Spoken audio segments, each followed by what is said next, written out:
Bonsoir à toutes et à tous, Hanouka Sameach. Je voulais partager avec vous la Gemara dans Shabbat, page 21, qui nous dit Mitzvat Hanouka ner ish u beto. La vraie mitzvah de Hanouka, c'est quand finalement tout le monde est à la maison. D'ailleurs, la halakha nous le dit.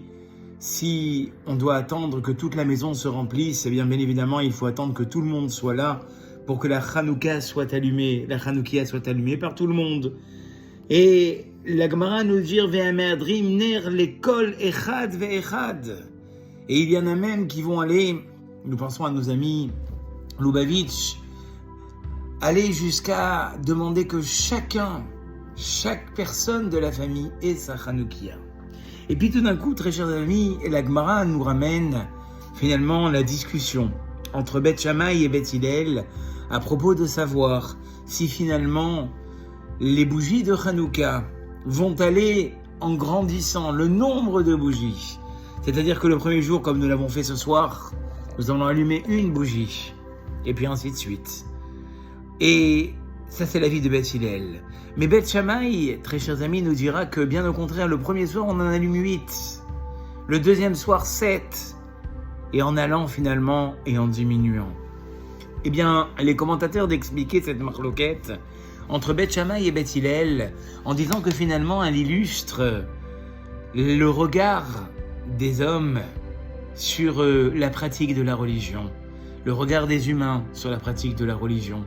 À savoir que finalement, le premier jour, comme ce soir, premier jour de Hanouka, il y a une grande euphorie. Mais cette euphorie, cet enthousiasme, cette envie va en diminuant, d'après Beth Shammai. Pour Beth Hillel, bien au contraire, très chers amis.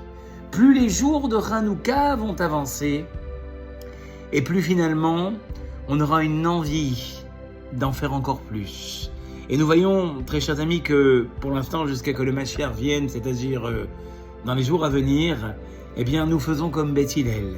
C'est-à-dire que chaque jour, nous rajoutons une bougie pour bien nous montrer que finalement, le regard du Talmud, le regard de la Torah, est qu'un homme doit pratiquer.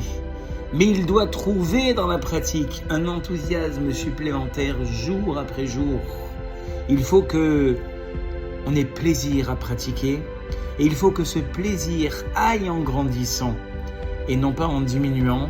Tel est le regard de la pratique des mitzvot, et tel est finalement le message de Hanouka. Je vous souhaite Hanouka Sameach, et je vous dis à très très bientôt pour un nouveau Selfie Torah.